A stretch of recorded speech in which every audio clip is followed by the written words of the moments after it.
sends a cable on November 20th to the rabbis in New York saying that their delegate, who's Musy,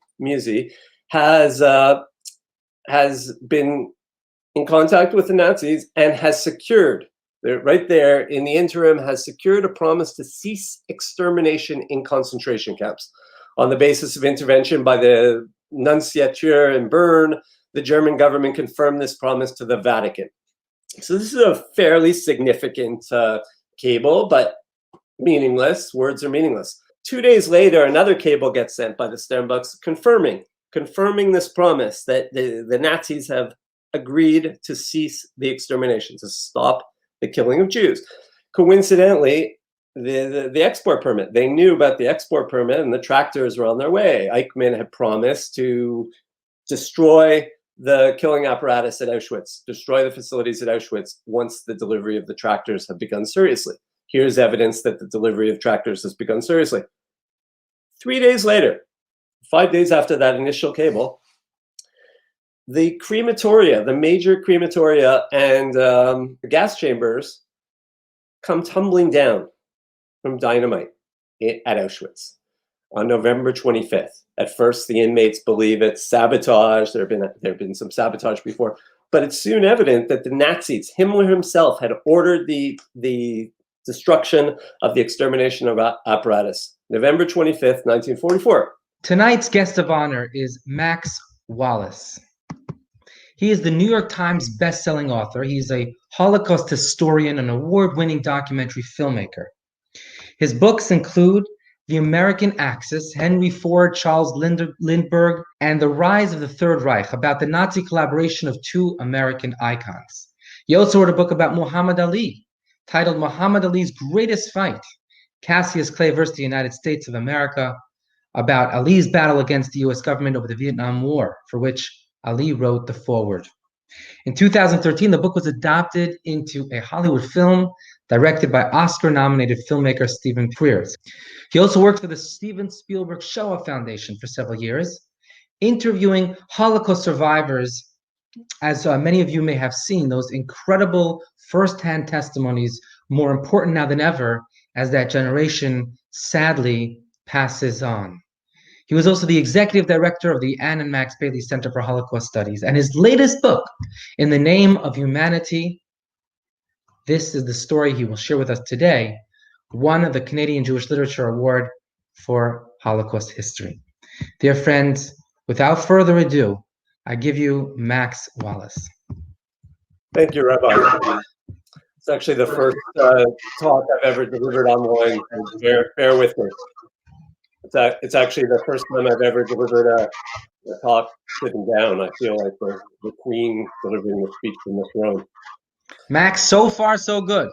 Good. So Rabbi mentioned I work for the Shoah Foundation, Steven Spielberg Shoah Foundation, interviewing Holocaust survivors in Montreal. And you know, every week I hear the stories. You know the stories. Very bleak, very depressing stories from survivors. And then one day I heard about a Holocaust survivor with a very different type of story to tell, living in Toronto. So I traveled to Toronto and I met a man named Herman Landau. Herman Landau was a ultra-Orthodox Jew who had served as the secretary for an Orthodox rescue committee in Switzerland. And as the secretary, he kept the records, the documents, the notes, the minutes. And he very generously opened up this archive and revealed this incredible story, which set me off on this, my historical journey. I couldn't believe that the story had never been told before. So this sort of set me off on a quest. So the story begins with Herman Landau's cousin, a woman named Recha Sternbuch.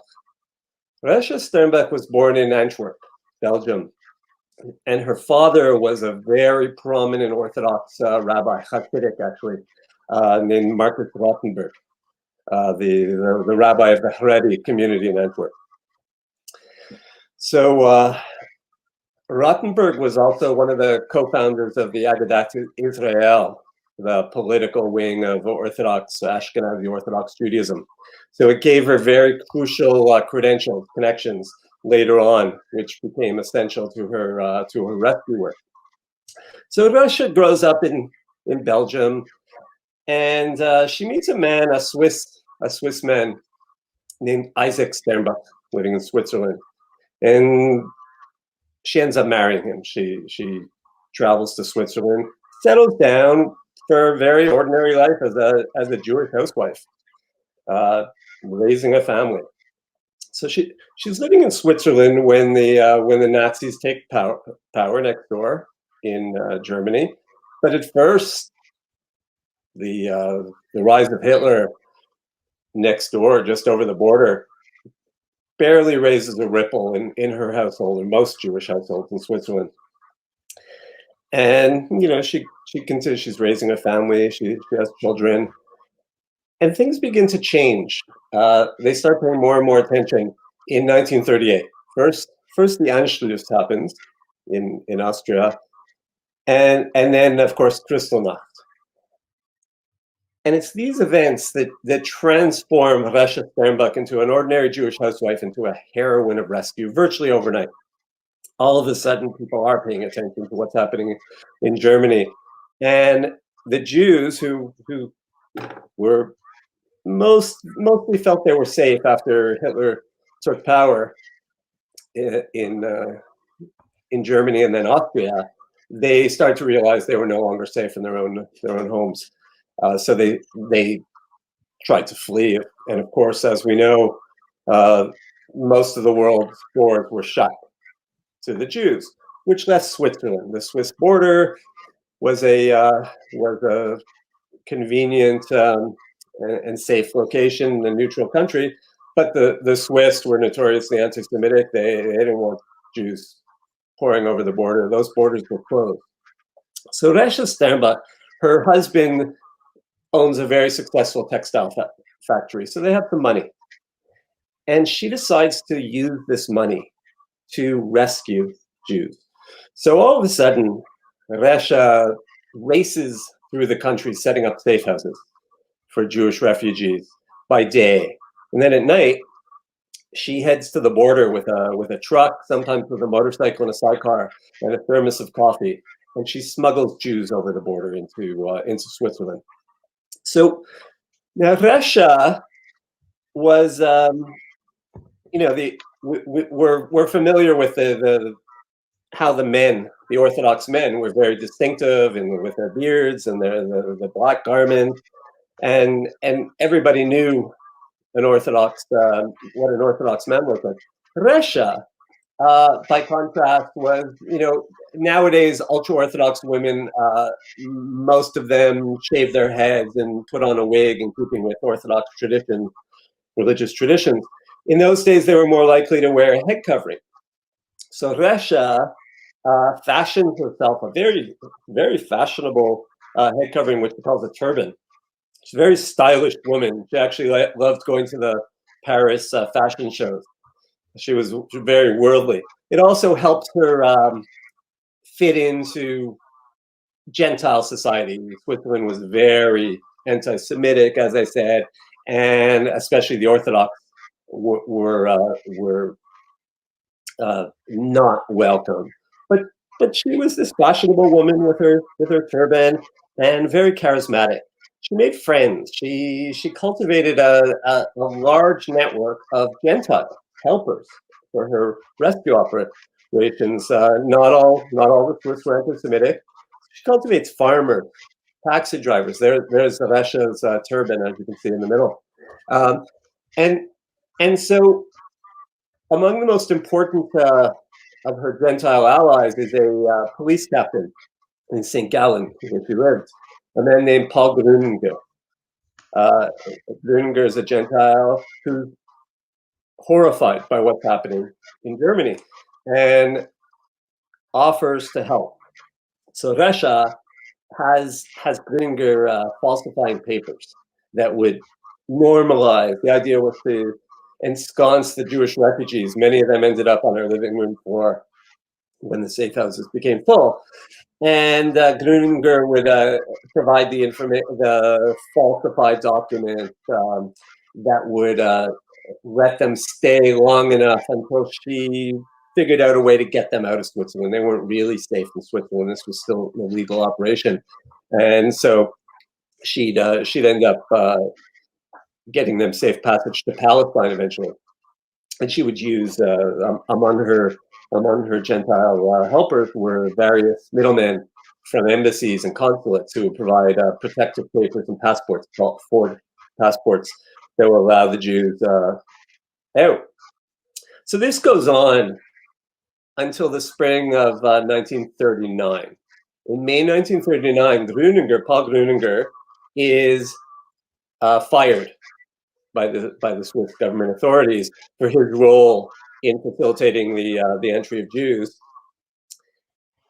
And Recha Sternbuch is arrested for her underground operation.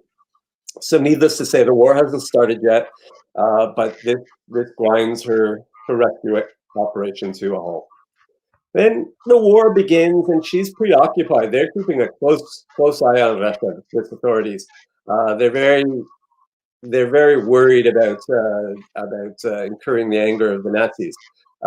They were always fearing a Nazi invasion, so they vow to crack down on these type of rescue efforts, refugee efforts. And Recha is mostly preparing for her trial, and so she's not really. She doesn't really have the wherewithal to continue any of her rescue operations. And then her brother-in-law, Eli Sternbuch, forges a connection with a woman in Warsaw. They hear that the Warsaw Ghetto has been constructed. Jews are being assembled, but the world didn't really know what was going on in the Warsaw Ghetto. And through these connections, through her brother-in-law and various Orthodox networks, Recha learns of this terrible humanitarian crisis in the Warsaw Ghetto. People are dying, people are starving to death, they don't have medicine.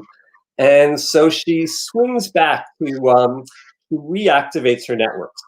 She learns, Eli Sternbuch, her brother-in-law, learns that having a foreign passport in the Warsaw Ghetto gives the Jews extra protection. And Recha had this network of middlemen in various embassies. And so she starts assembling care packages. She sends food, medicines, saccharin, religious ornaments to the Orthodox, although she's not just helping Orthodox Jews. And she starts to acquire passports. They're expensive.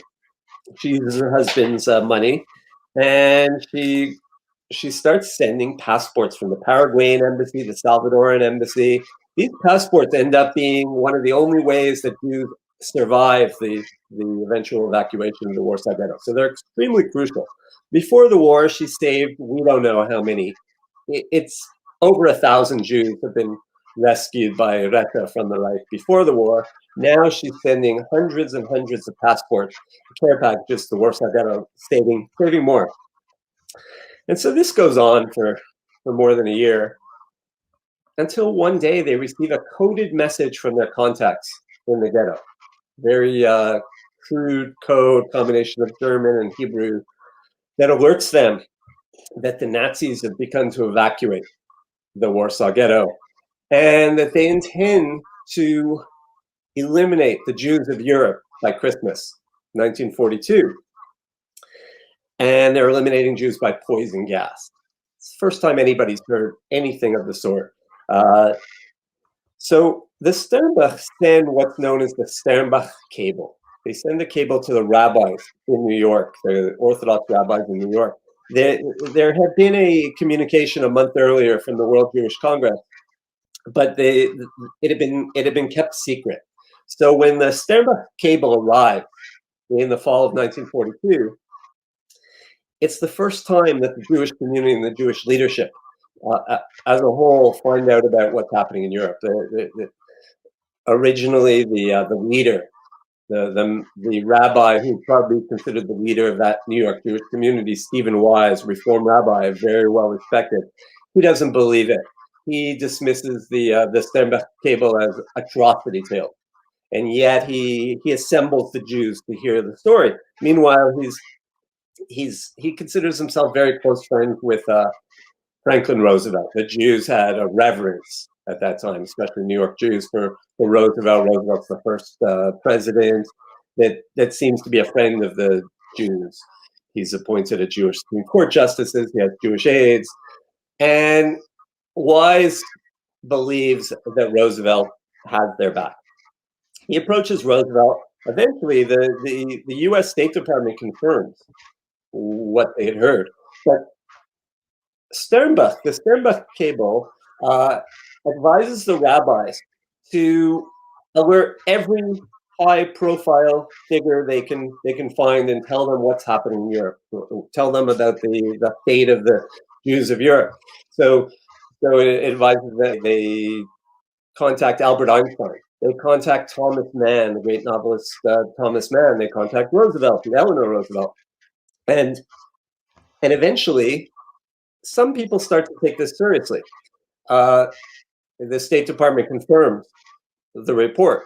So the Jewish leadership now knows that the final solution is underway, and that millions of Jews have already been exterminated.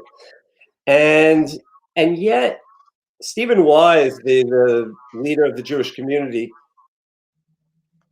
believes Roosevelt. Roosevelt tells him that the best way to rescue the Jews of Europe is to win the war as quickly as possible. So he advises them to stay back and let the Allies stop Hitler. And at first, most of the Jewish community goes along with this. They trust Roosevelt. They really don't know what to do. They're helpless. And so eventually, as these reports continue to come out of Europe, millions of Jews gone to their death. And there's a growing sense of frustration. Roosevelt's doing nothing, it seems. And so there's this unlikely confluence, this almost an unholy alliance between the revisionist Zionists led by Hillel Koch and the Orthodox rabbis. For the first time, there's grumbling in the Jewish community. And these very relatively small factions start to talk about rescue. They start to demand rescue. Nobody's talking about rescue. You're not allowed to criticize Roosevelt. It's treason. It's wartime. And yet, they believe that unless the world starts talking about the rescue of the Jews, the entire Jewish community is going to disappear. It's going to become extinct. And the reports coming out of Europe are bearing that out. So eventually this, it's a long story. I'll talk a little bit more about it later, but Hillel Koch, the leader of the revisionist Zionists who had taken over from Jabotinsky, he masterminds a march of the rabbis in 1943 in the streets of Washington, where 400 Orthodox rabbis marched to Congress and then to the White House to demand rescue. And there's a newsreel crew following them, and it's quite dramatic. Americans see for the first time the words rescue in relation to the Jews of Europe. And Roosevelt's forced to create the War Refugee Board and talk about rescuing Jews for the first time. But by then, most of the Jewish community has been exterminated, and sort of too little, too late. So the war grinds on in Europe, and the tide has turned. Brings us to another one of the key players in this drama, Heinrich Himmler. So Heinrich Himmler, there he is with Hitler reviewing the troops. He's the head of the SS, and the man that Hitler, probably Hitler's most trusted lieutenant, the man that Hitler has trusted with implementing the logistics of the final solution. And Himmler, in many ways, Himmler was as evil, maybe even more so than Hitler. Himmler during the when the Einsatzgruppen, when the mobile killing squads were massacring the Jews of the Soviet Union before the final solution, they at first they were just executing the adults, rounding up the men and then the women. And it's Himmler, not Hitler, that decides we need to kill all the children as well, lest the children one day rise up to avenge the deaths of their parents. So Hitler is a thoroughly evil man and a villain, and yet he's also very practical. So the tide is turned in the war, and it's very obvious by 1943 that it's only a matter of time before there's a Allied invasion, and the Nazis' days are numbered. And so as this happens, the armed forces, the SS, various figures start to turn against Hitler. Hitler is no longer the revered figure that he once was. And the people around Himmler, arguably, according to Allied intelligence, Himmler was actually more powerful at this point, 1943, than Hitler himself. Himmler had the loyalty of the SS and vast sections of the German military. So he could have overthrown Hitler at any time. Various people around him are wanting him to do just that, overthrow the Führer and take over to save the Reich. But Himmler has this pathological loyalty or fear of Hitler. And this is a non-starter. This is not going to happen. Himmler has no desire to overthrow Hitler, and yet there's so the people around him realize that that's not going to happen. He's never going to overthrow the Führer. They take a different tack. This idea of a separate peace, or a compromise peace, gets bandied about, and the idea is that the Nazis would band together with the Western allies, with America and England, against their common enemy, their common ideological enemy, Stalin, to stamp out Bolshevism. Himmler was almost as anti-communist as he was anti-Semitic, and so Stalin is the scourge, and he starts to. It's very clear, historians have discovered significant evidence that Himmler is seriously entertaining this idea, but it's also easier said than done. But the idea has been planted in his head. So meanwhile, going back to Recha Sternbuch, Recha has as soon as she gets word about the final solution and the extermination of the Jewish people, she swings into it. She forms a rescue committee, what she called the rescue committee. And you see in this photo, you see her in Montreux. She had moved from St. Gallen, Switzerland to Montreux, and these men are surrounding her. There's Isaac, her husband, on the left, but Recha is very much in charge. That's quite unusual even today, but back then in the 40s, to have this Orthodox woman surrounded by men, hanging on her every word and her every command. She had this incredible, not only a charisma, but a sense of what needed to be done. And she was very well respected in the Orthodox community. And so Recha has devised a plan to save Jews. So the Orthodox, going back to the Middle Ages, it was always the highest commandment in Judaism is to save a life.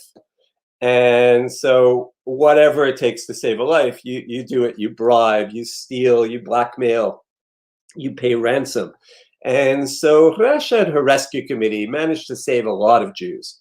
But it's never enough. They hear about millions and millions of Jews going to their deaths, and they've saved thousands. And for Recha, she was deeply depressed, as were many Jews who knew what was going on. So she feels helpless. Meanwhile, Himmler and the Nazis, they're losing the war, and they're in desperate need of hard currency and war materials to continue to fight the war. And so there's various ransom plans are devised, and they seem very open. Himmler seems open to the idea of freeing Jews from the concentration camps or sparing Jews in exchange. First, there's the Europa plan, and various other ransom schemes take effect. But the Allies, this is illegal. Paying ransom to the Nazis and helping the Nazis continue the war effort, it's absolutely forbidden. It's illegal. It violates the Trading with the Enemy Act. And yet the Orthodox Jews answer to a higher set of laws. And they ignore this. They're willing to do anything to save the lives of the remaining Jews of Europe. And so Recha hears that, so it takes us into 1944, the spring of March 1944. The only remaining significant Jewish population in Europe is in Hungary. The Nazis haven't yet got around to finishing off the Hungarian Jews. There's about 800,000 Hungarian Jews. So in March 1944, they march into Hungary, and accompanying the military, the German military in Hungary, is a figure who'd already become very notorious in the final solution, Adolf Eichmann. Adolf Eichmann was in a way the genius that facilitated the logistics, who Himmler had trusted with the logistics of the final solution. He'd done it very efficiently.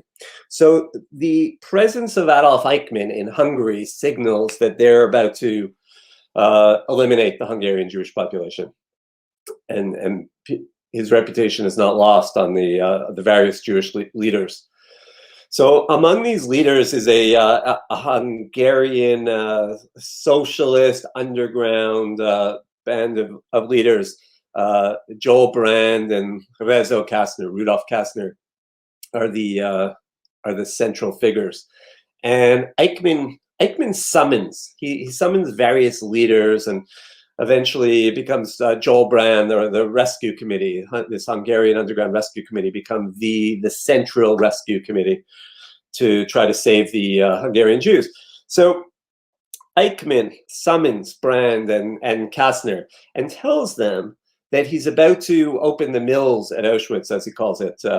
They're very familiar with Auschwitz by this point, its reputation. And he makes it clear that he's about to start the extermination of Hungarian Jewry, 800,000 Jews. But he's willing to suspend these exterminations in exchange for something the Nazis badly needed. He wants 1,000 trucks. And to sweeten the deal, he lets them know that he's not going to use the trucks against the Western Allies.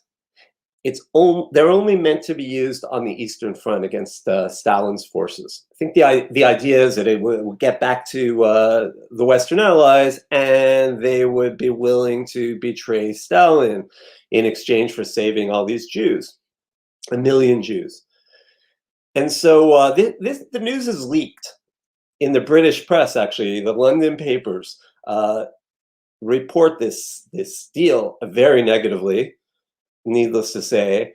And this idea of betraying Stalin, throwing Stalin under their bus, Stalin is their ally, Churchill and Roosevelt immediately put an end to any such talk. They forbid any ransom efforts. They make it very clear that any ransom efforts are illegal, and they're not going to abide by that. It's a non-starter. And it seems that this trucks for blood deal, as it becomes known, is over before it begins. So this is where Recha, Sternbuch, and a rescue committee come in. Eventually, the demand for 1,000 trucks becomes a demand for 400 tractors. They need tractors in Hungary. The Germans are starving. The Allies have been bombing the bakeries and food production facilities to starve the German people into submission, and then the German military, the Axis military. They need tractors for the harvest. So it becomes 400 trucks. In exchange for 400 tractors, Eichmann and his boss Himmler is willing to suspend the exterminations at Auschwitz. And so again, it's a non-starter. The Allies are not going to give permission for tractors, trucks, or anything that's going to help the Nazi war effort. But tractors, the idea of tractors gets attention from the Sternbuchs because the main tractor factories in Europe happen to be located in Switzerland. And so this Recha Sternbuch becomes very excited at this idea that there's a chance to save the remaining Jews of Europe in exchange for tractors. So they start raising money to purchase tractors. And they eventually get enough to buy 40 tractors. And so the idea is to convince, actually Eichmann had told Kastner and the Hungarian Rescue Committee that he's willing to suspend the, to destroy the facilities at Auschwitz once the delivery of the tractors has begun seriously. So the Sternbuchs have this idea that they're sort of going to deceive the Nazis by delivering tractors. By delivering 40 tractors, it will convince them that more are on the way. And so this elaborate deception begins with these tractors. Meanwhile, in the summer of 1944, another key player in this drama enters the picture, a man named Jean-Marie Musy. Jean-Marie Musy was a former president of Switzerland. He served twice as president in the 20s and early 30s. And he was, at that time, he was basically a centrist. He wasn't particularly right-wing or fascist leaning, and yet he was a very devout Catholic. And the Catholic Church at this time never really embraced the racial ideology of the Nazis, but they did. Stalin had basically wiped out the Roman Catholic Church in the Soviet Union and was starting to turn his attention to the Russian Orthodox Church.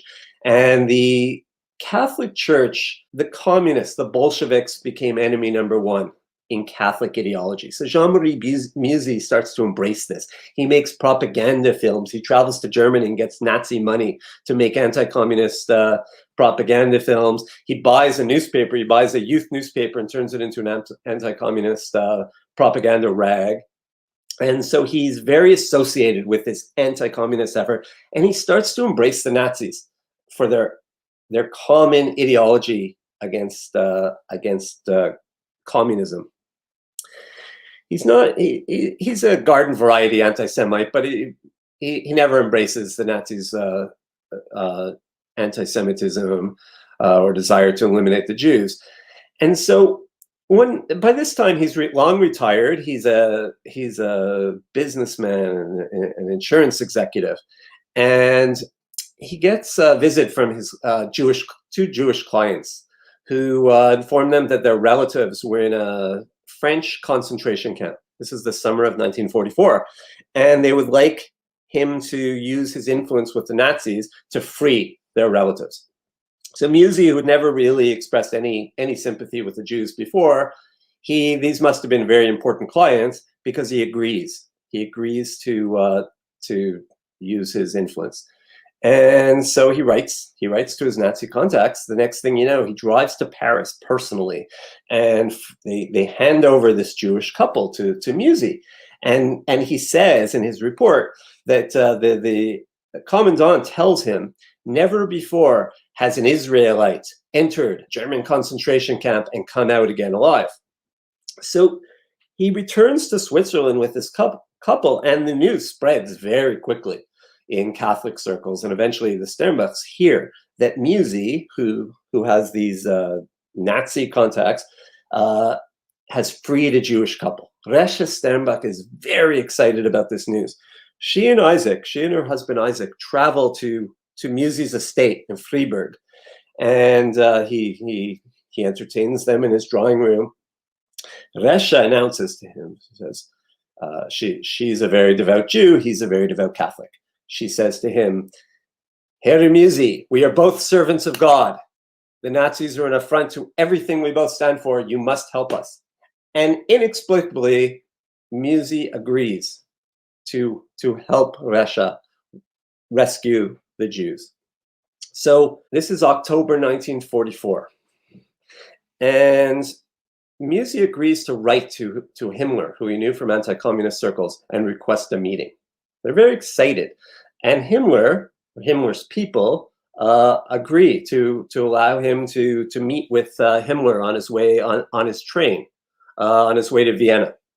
So Musy travels with his son, and he meets his old friend Himmler on the train, sits down, and he announces. So he tells Himmler that he's been sent by the Grand Rabbi Sternbuch. Now, Sternbuch was not a rabbi, but he knows the way the Nazis' minds work.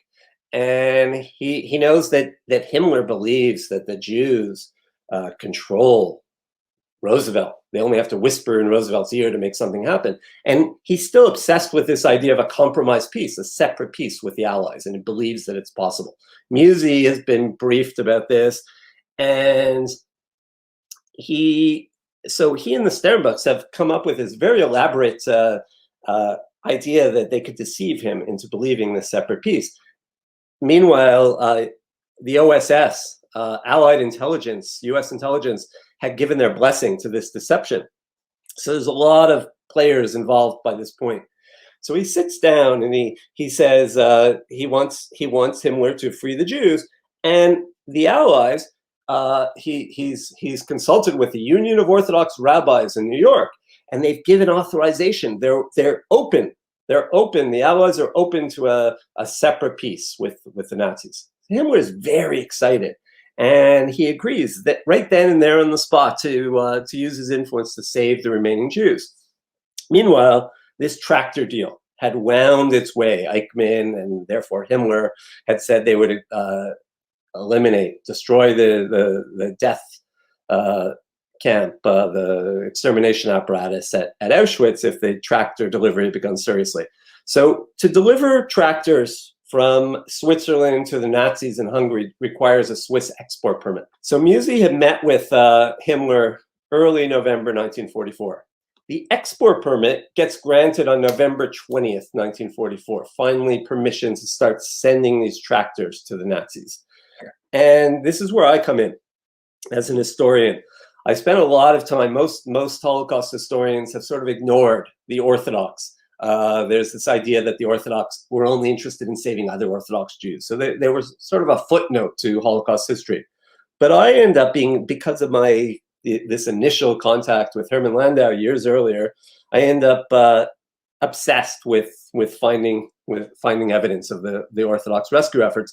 And I end up in Yeshiva University in New York, which holds the archives of the Vaad ha-Hatzalah, the rescue arm of the Union of Orthodox Rabbis, who the Sternbuchs represented. So I end up in this archives, and I find these documents from November 20th, 1944. Fortunately, the Sternbuchs didn't speak Yiddish. They spoke English, they spoke French, and German, but they didn't speak Yiddish, or else they would have been conducting their communications with the rabbis in Yiddish. But as it turns out, the letters, the cables from Bern, Switzerland to the rabbis in New York are written in English, which made my research a lot easier. So on November 20th here, this cable on the screen, you can see Sternbuch. It was probably written by Recha Sternbuch. Sends a cable on November 20th to the rabbis in New York saying that their delegate, who's Musy, has been in contact with the Nazis and has secured, right there in the interim, has secured a promise to cease extermination in concentration camps. On the basis of intervention by the nunciature in Bern, the German government confirmed this promise to the Vatican. So this is a fairly significant cable, but meaningless. Words are meaningless. 2 days later, another cable gets sent by the Sternbuchs confirming this promise that the Nazis have agreed to cease the extermination, to stop the killing of Jews. Coincidentally, the export permit, they knew about the export permit, and the tractors were on their way. Eichmann had promised to destroy the killing apparatus at Auschwitz, destroy the facilities at Auschwitz once the delivery of the tractors have begun seriously. Here's evidence that the delivery of tractors has begun seriously. 3 days later, 5 days after that initial cable, the crematoria, the major crematoria and the gas chambers come tumbling down from dynamite at Auschwitz. on November 25th. At first, the inmates believe it's sabotage. There have been some sabotage before, but it's soon evident that the Nazis, Himmler himself, had ordered the destruction of the extermination of apparatus. November 25th, 1944. On the same day, it's not just that happens November 25th. He also reverses the order for the forced marches from Hungary. So again, but by this time, there's still about 200,000, just less than 200,000 Budapest Jews left alive. The rest of them had already been exterminated in Auschwitz. And Himmler orders an end to the forced marches. Raoul Wallenberg becomes very famous for his intervention in saving Jews during these forced marches, but they come to an end. And the Jews of Budapest seem to be spared. At the same time, Rudolf Kastner, Rezo Kastner, later testified that he'd been shown a cable the same day, November 25th, from Himmler, forbidding the further execution of Jews. So if you go into the history books about the final solution, about Auschwitz, historians have always claimed that the Germans destroyed the extermination apparatus because the Russians were coming, and so they were trying to hide the evidence. But November 25th, the Russians were still 2 months away. 2 months. So there's no evidence to support that. It's based on nothing.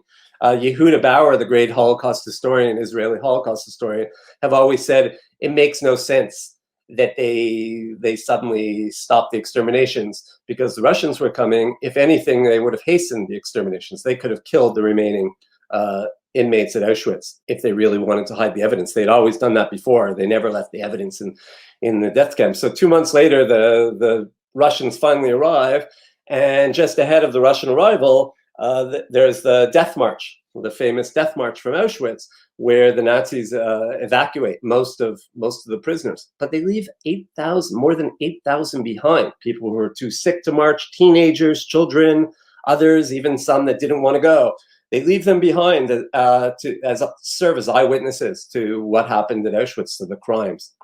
So I believe that this is evidence that this secret deal, this incredible deception engineered by Musy and by the Sternbuchs and by Western intelligence brought an end to the final solution. So this November 25th, the systematic extermination of the Jews of Europe come to an end on this date with Himmler's order. There's still thousands and thousands of Jews that die in forced marches, death marches, disease, etc. in the remaining months.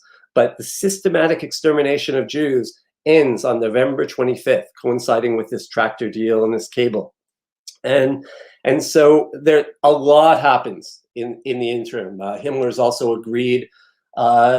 Musy has requested that the Red Cross be allowed into the camps. Eventually, Himmler, in the spring of 1945, Himmler allows the Red Cross to station themselves in German concentration camp, in the remaining concentration camps, with the proviso that they remain until the end of the war. So thousands, tens of thousands of Jews are saved by this. And then in the last months, we're sort of running out of time, but in the last months of the war, the final solution has come to an end, but there's still, more than 100,000 Jews in concentration camps, and Hitler has vowed to take every last remaining Jew down with him, and he orders the dynamiting of the camps. And time again, we see evidence that Himmler, who had promised to end the killings in November, he countermands Hitler's orders. Time and time again, he intervenes to prevent the destruction of the concentration camps. And it culminates in this very dramatic meeting on the night of Hitler's birthday, April 20th. Himmler slips away from the birthday party and meets a member of the World Jewish Congress, a delegate from the World Jewish Congress, just outside Berlin, a man named Norbert Messer, who again convinces Himmler to countermand Hitler's orders and save the remaining Jews. And that's what happens. So all this, there's a whole dramatic turn of events in the last months of the war after the order to end the final solution. And I cover that in my book, but it's much information to go into now. But there's also, maybe we could talk in the Q&A part of this session, we can talk about a British connection, which I usually don't talk about in these presentations involving Bergen-Belsen. That's the gist. That's the gist of my finding.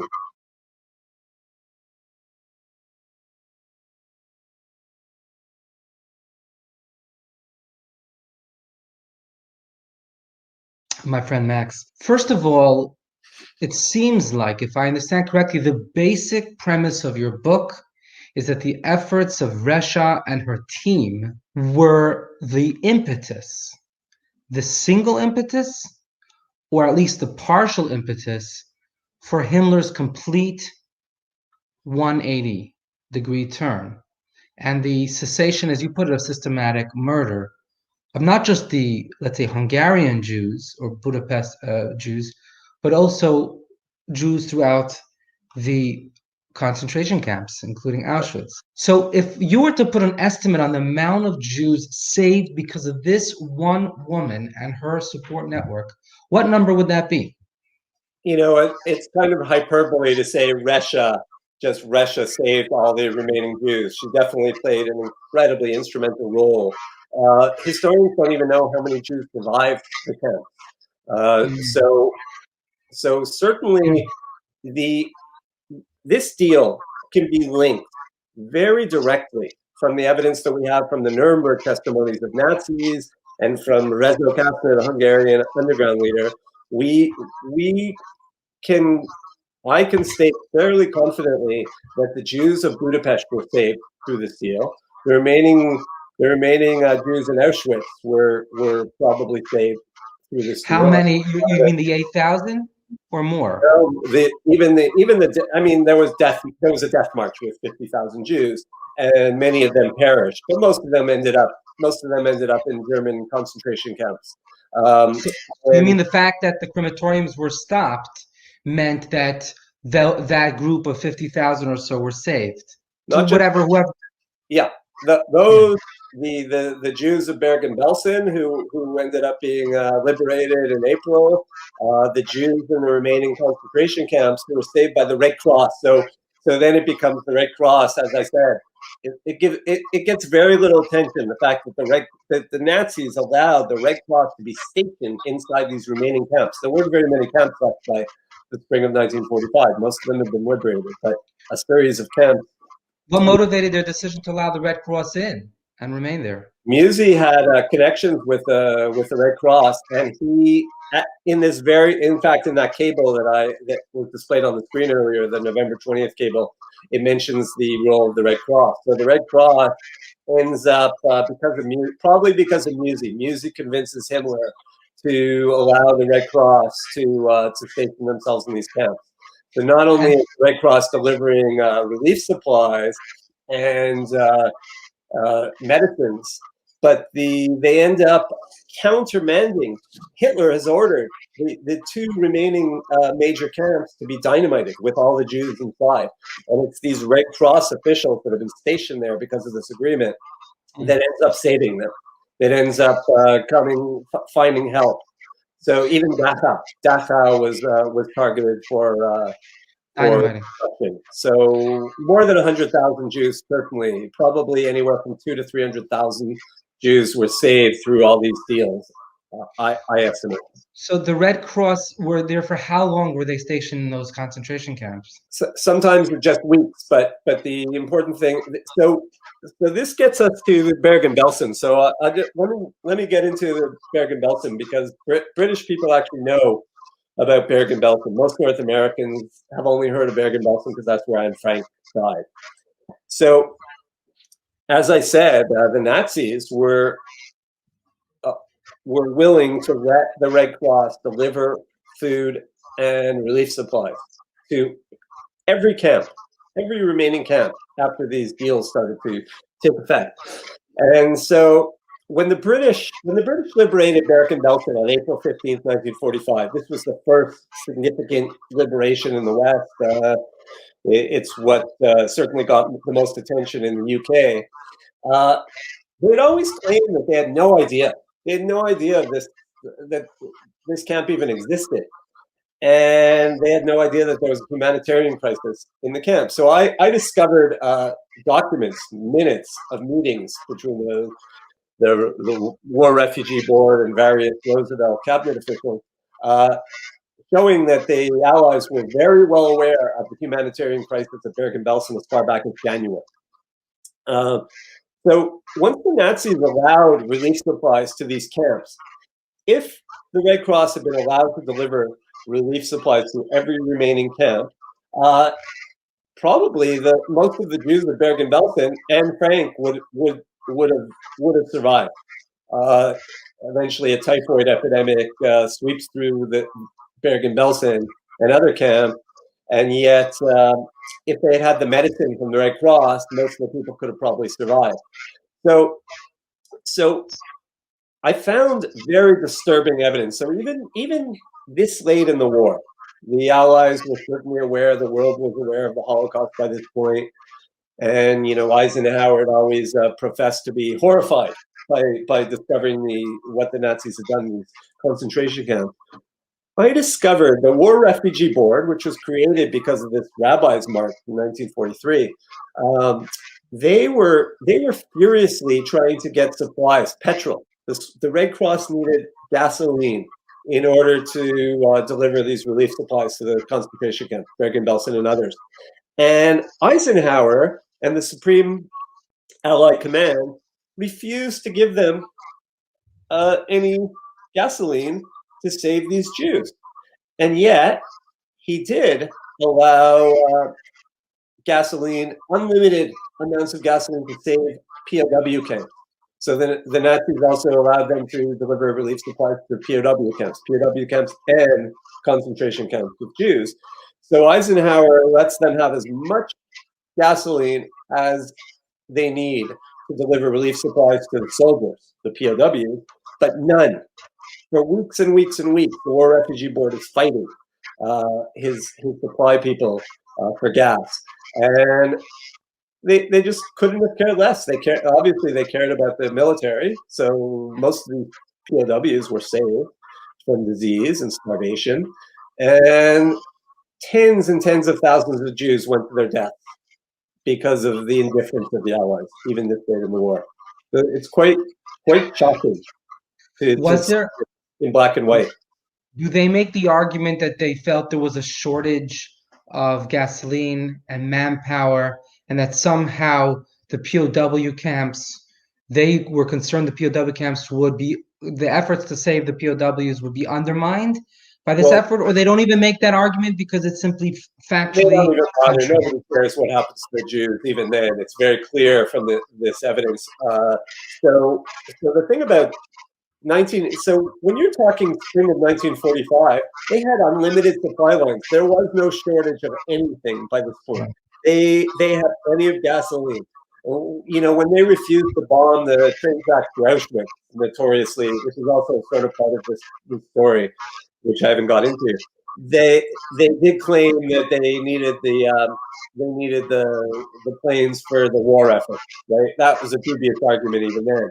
But when they refused gasoline to deliver relief supplies to concentration camps, there's no argument. They couldn't have said with a straight face they were faced with a shortage of gasoline because they had unlimited supplies. And this came all the way up from Eisenhower himself? Could that be demonstrated? Yeah, it looks like Eisenhower himself refused until very late. So eventually pressure was brought to bear, and eventually the Allies allow the relief supplies to go to the camps in the last month of the war. But we're talking January. So I have evidence. I have black and white. It's in my book. I have minutes and archival documents showing that the Allies were aware of the humanitarian crisis at Bergen-Belsen specifically in January. So they knew that Bergen-Belsen would need food and medicine, or else there would have been a catastrophic humanitarian crisis, which is exactly what happened. And yet they never bothered.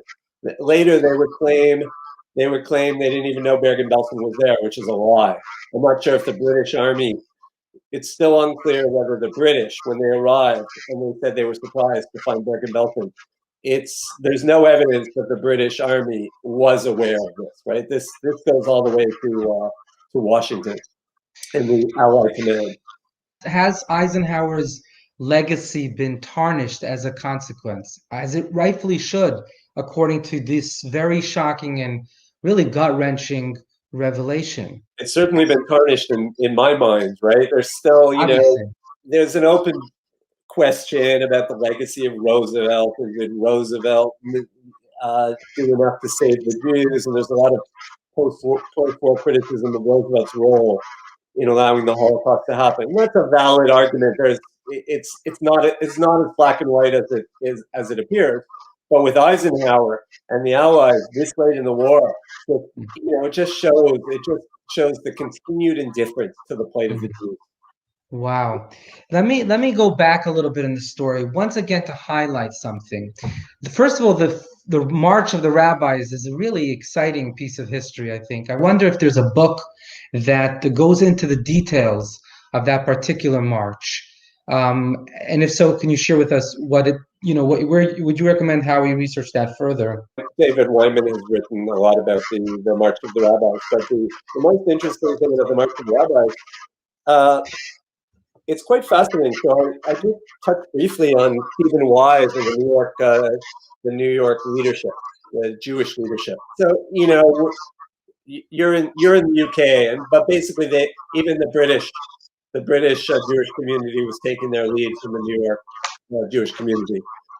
They were also preoccupied more in England with Zionism than the Americans were. But so we have the Sternbuch cable in 1942 alerting the entire Jewish leadership is assembled. So every major Jewish organization, secular and religious, knows about the final solution in the fall of 1942, and yet most of them trust Stephen Wise, the leader, the Reform rabbi. That was the major leader of that community. He was well respected, even in Orthodox circles. And so Wise believes Roosevelt has their back and refuses to criticize Roosevelt, even as more millions of Jews die. And then this Peter Bergson, who's known as Hillel Kook, the leader of the revisionist Zionists, he is very determined to get rescue on the agenda. And he masterminds, like I said, it's an unholy alliance, because the revisionist Zionists obviously were very committed Zionists, right? They believed they had to win the war, they had to assemble a Jewish army to defeat Hitler, and then they could establish a Jewish state in Palestine. And then the Orthodox, for the most part, the ultra-Orthodox were anti-Zionist. Not all, but most. Not because they were waiting for the Mashiach to come. That's not really a big part of it. It's more that they didn't trust the secular socialist Zionist leadership, right? They knew that when the Zionists took power, it would be a secular government, and that's the major reason that the majority were anti-Zionist. But they were fiercely anti-Zionist, and yet this Zionist leader, the revisionist Zionist leader, Peter Hillel Kook, approaches the rabbis with this scheme, and they embrace it immediately. They knew they had a common enemy, Hitler. And while 95% of the Jewish community dithers and trusts Roosevelt to protect or rescue the Jews, it's this small segment of revisionist Zionists and Orthodox that decide we have to start calling for rescue. And I don't know if you can imagine the spectacle of 400 rabbis marching through the streets of Washington. So Roosevelt, as I said, he's a friend of the Jewish community. He really was. And he wasn't particularly anti-Semitic. He's surrounded by, he has Jewish friends and advisors. So the first thing he does is, when he hears that 400 rabbis are going to descend on the White House, he asks his Jewish advisors, what do I do? And they all tell him the same thing. They all say, oh, just ignore them. They don't represent the best of Judaism. Ignore them. So that's what Roosevelt does. He actually sneaks out of the White House. He claims to have other business. He refuses to meet with them. Turns out he had nothing else on that afternoon. And yet he's heeding the advice of his Jewish advisors. The Orthodox just weren't I mean, even today, I'm a secular Jew, and I know that the attitudes of secular Jews towards Orthodox Jews, we all know what that's like. Even more so back then, there wasn't a significant power block in the Orthodox community in the 40s, and so it was easy to ignore them. And yet, Americans go to the movie theaters, and the British people go to the movie theaters a week later, and they see these 400 rabbis marching through the streets of Washington with signs demanding rescue. And for the first time, Roosevelt can't ignore it. It's an incredible turning point, and it rarely gets discussed. This role that, these Orthodox, genuinely believe saving a life takes precedence above all others. And I'm still firmly secular after all this, but I've gained this whole new respect for the Orthodox Jews. And I'm not happy to growing theist, but it's an incredible story. It played such a huge role, and yet even today they're still dismissed. In fact, I was told I approached a lot of his secular historians while I was researching this, and I was shocked. One of the I won't name names, but one of the most respected Holocaust historians, when he hears I'm pursuing the story, tells me, "Oh, you're not writing about Rabbi Weissmandel, are you?" And so Rabbi Weissmandel, Michael Dov Weissmandel, a Slovakian rabbi, he was instrumental in a lot of these rescue and ransom efforts. He devised the Europa plan. He actually helped devise the tractor deception that Himmler ends up falling for. And yet he survives Auschwitz. He jumps off a train on his way to Auschwitz when he's finally rounded up, and he ends up in the United States, and he becomes he starts a yeshiva, and he becomes a very, very influential anti-Zionist figure. And he blames the Zionist Jews, basically the secular Jews, for betraying the Jews of Europe. And so this myth still circulates to this day. It's actually unfair. The Zionists, David Ben-Gurion, Weizmann, and others, once they found out that there was a chance to rescue Jews, they actually ended up agreeing, even though it was illegal, even though it would have contravened the Trading of the Enemy Act. The Zionists did step up. They did provide very crucial funds in these ransom efforts. And yet there's this myth that persists that the Zionists turned their back on the Jews because they didn't support this. It's very complicated. None of this is black and white. Breaking the law and helping the Nazis extend the war effort. This would have been very controversial after needless to say. Right. So it's not easy, but again, like I said, the Orthodox believe saving a life takes precedence over everything else. The answer.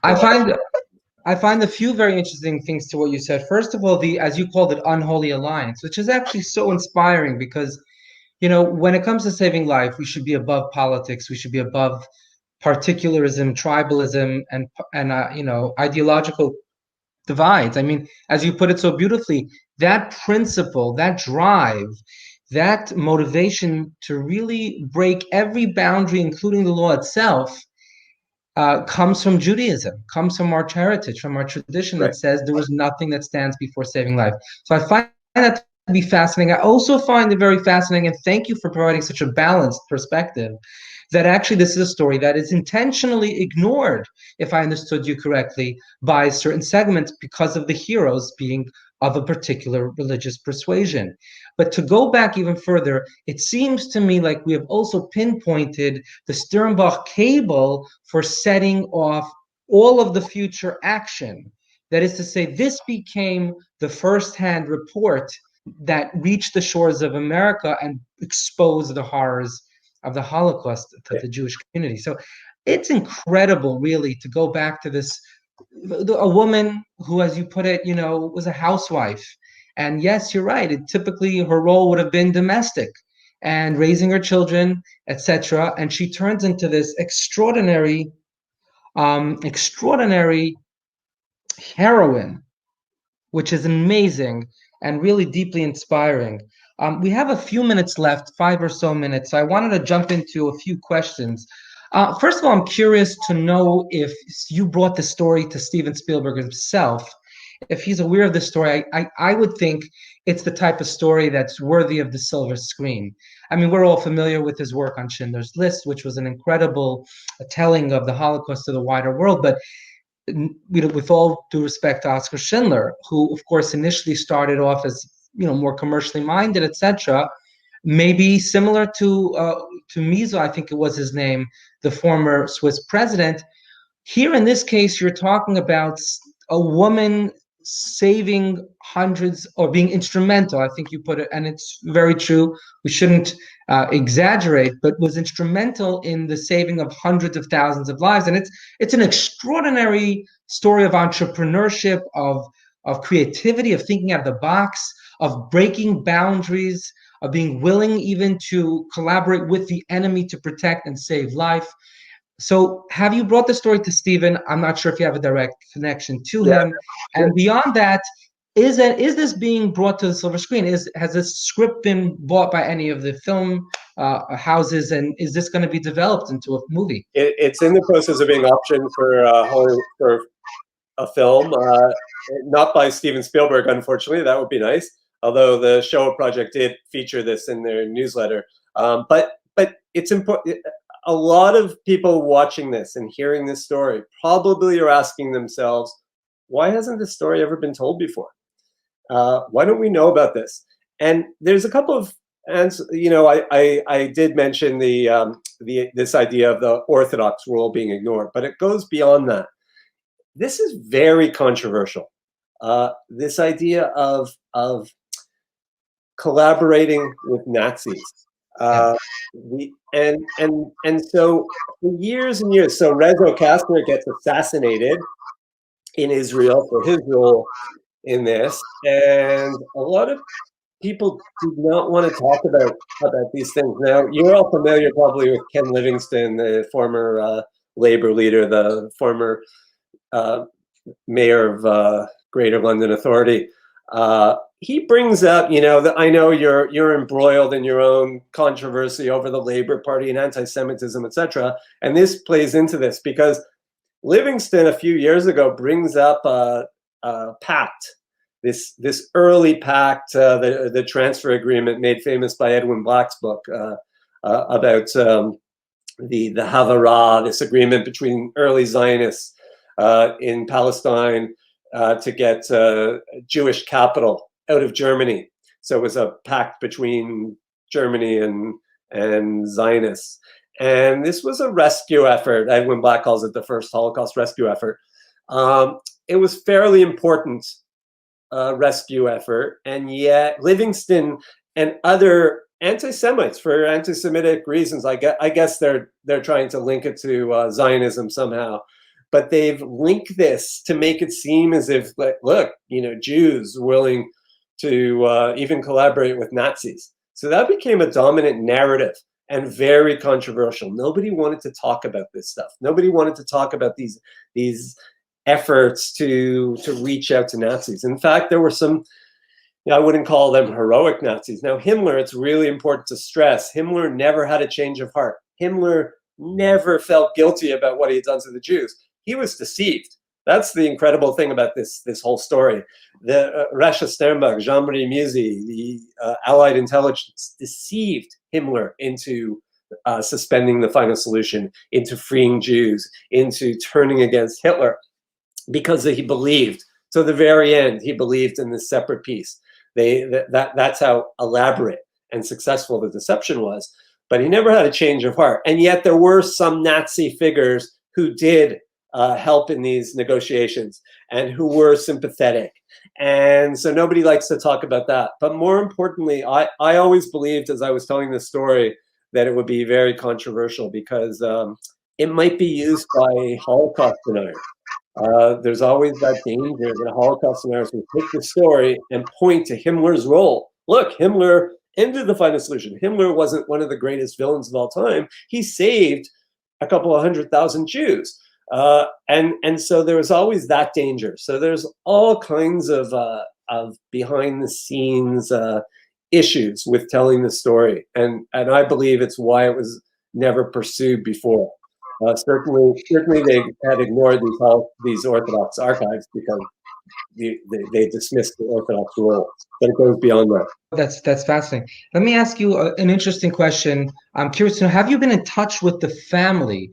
Like, what ended up happening to Recha? How was she recognized by the Jewish community, by the state of Israel?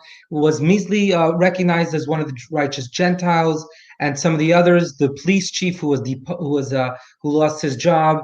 Could you tell us a little about the characters and what ended up happening to them, including Recha and her family in particular? So Recha, yeah, I mean, one of Recha's daughters is alive and was very cooperative. Her niece, who was an eyewitness to these negotiations, actually was very helpful in this. But Recha dies in 1969 of cancer. Recha and Isaac both die in the 60s. And the interesting thing about Recha is she never, ever talked about this. Sometimes people would arrive at the Sternbuch household in Switzerland after the war, and they would tell the family that their mother had saved them from the Holocaust.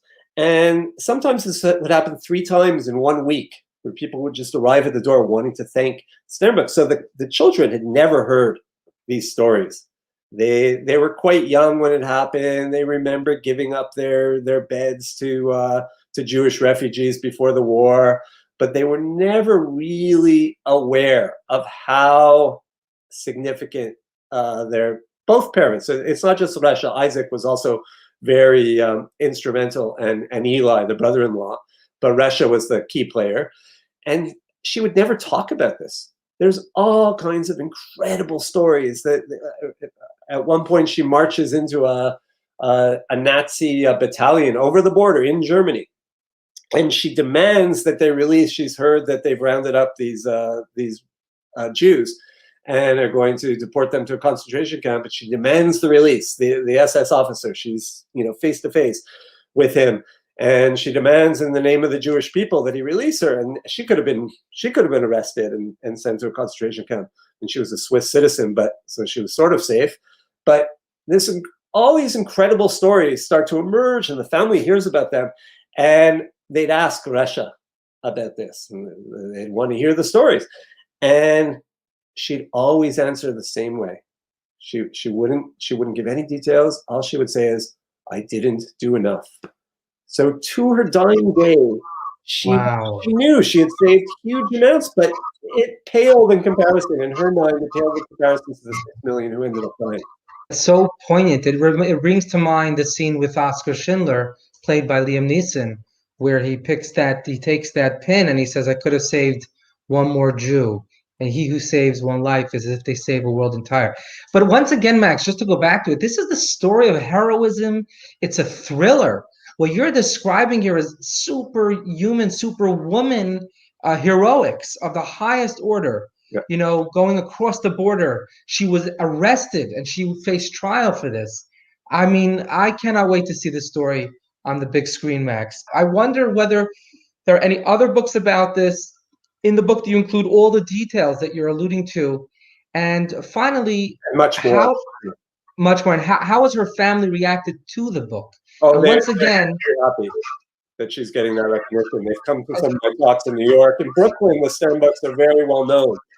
There have been some books by Orthodox historians or Orthodox writers that talk about Recha Sternbuch, but they've never really received recognition. So they were very happy. I didn't know how they'd receive me, a secular Jew, in Borough Park in Brooklyn, in the enclave of Orthodox Judaism. But they're thrilled that the story is being told by a secular Jew to a wider audience. Max, I just want to jump in for a second. I can't hold myself back as a Chabad rabbi, and I've written a book about this too with Chabad philosophy.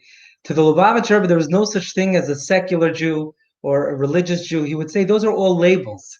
Right. Those are all labels. We're all Jews. We're all brothers and sisters. We're part of a family. And that's what Recha would always say. Recha would always say, a Yid is a Yid.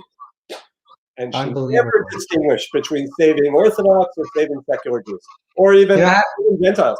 I have to tell you something, Max. You know, it's stories like this that make me wish I met someone like Recha and her husband and her brother-in-law. And the utter humility and the utter really trauma and devastation that comes through, if only I could have saved more, is truly heart-wrenching. And it's a very beautiful story. It's a ray of sunshine and redemption in an otherwise incredibly bleak and gloomy period of history, because the truth be told, while this is a silver lining, the cloud was overcast. If you talk about Churchill and Roosevelt blocking this effort, and I'm sure they had political considerations, and that's true. But here we were talking about saving 1 million lives. Right. And it's surprising to me. I wonder if you could share just a minute about what was the mindset of Churchill and Roosevelt. Now, Roosevelt, we know, was more political, I think, about this. He only entered the war when America was attacked. Right. But Churchill seems to be, at least to my mind, the real hero of World War II, because he was a principal. This was all about decency. This is all about, democracy and the protection of our freedom.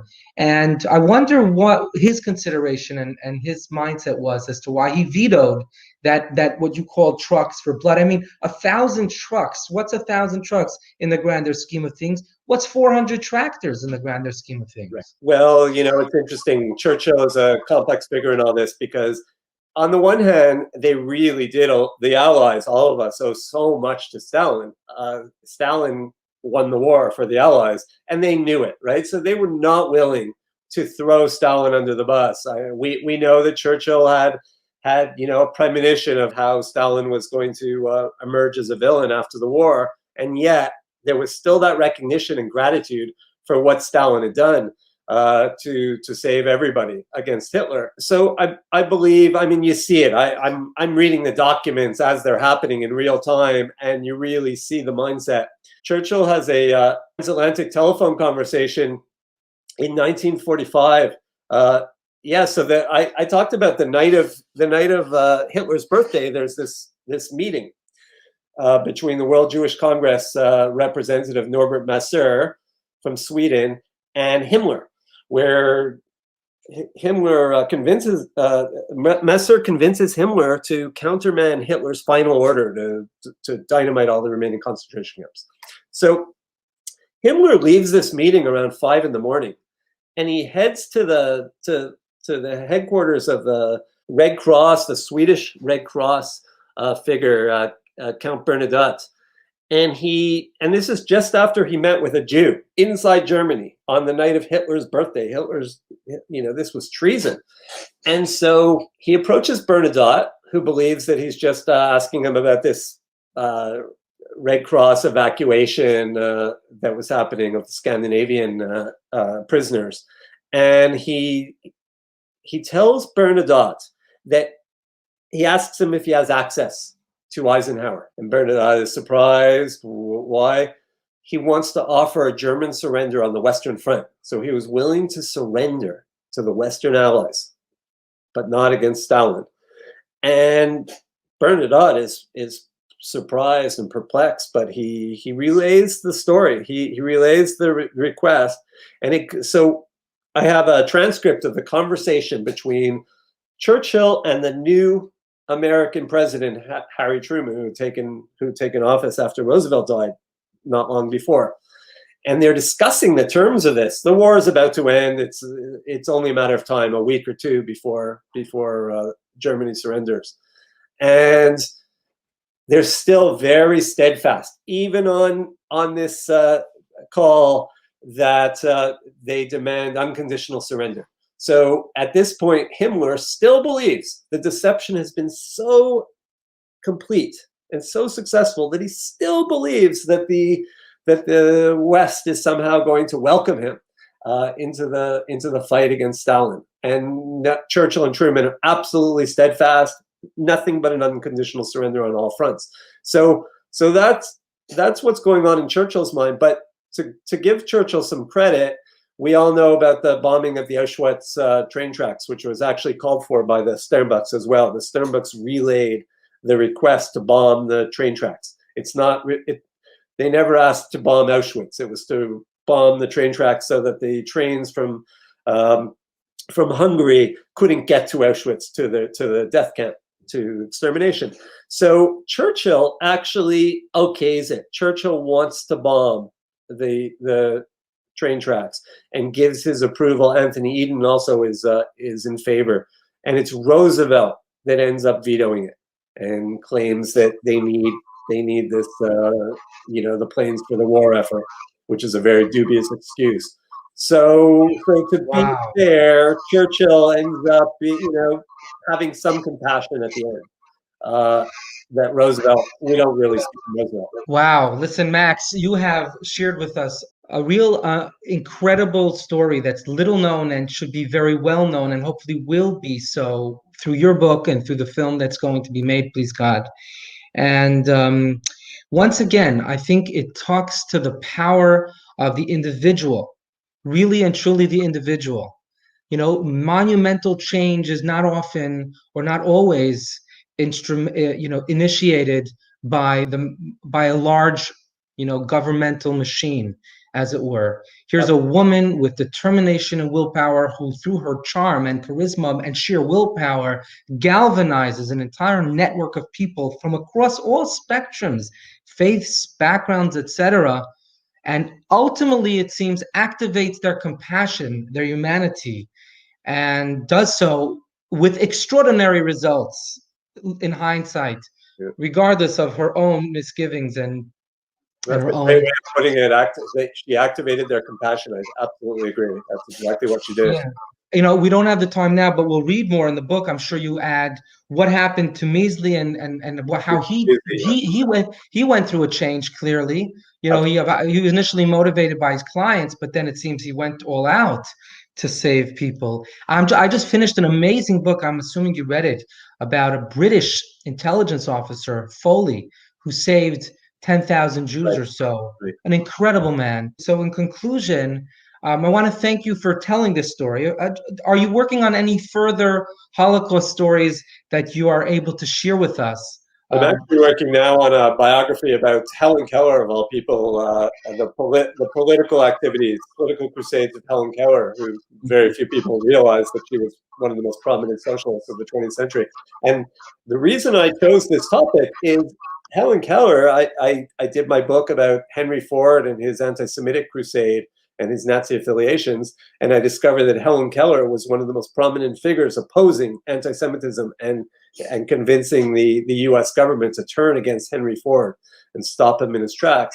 And then when I was researching this book, I discovered, doing a lot of research into the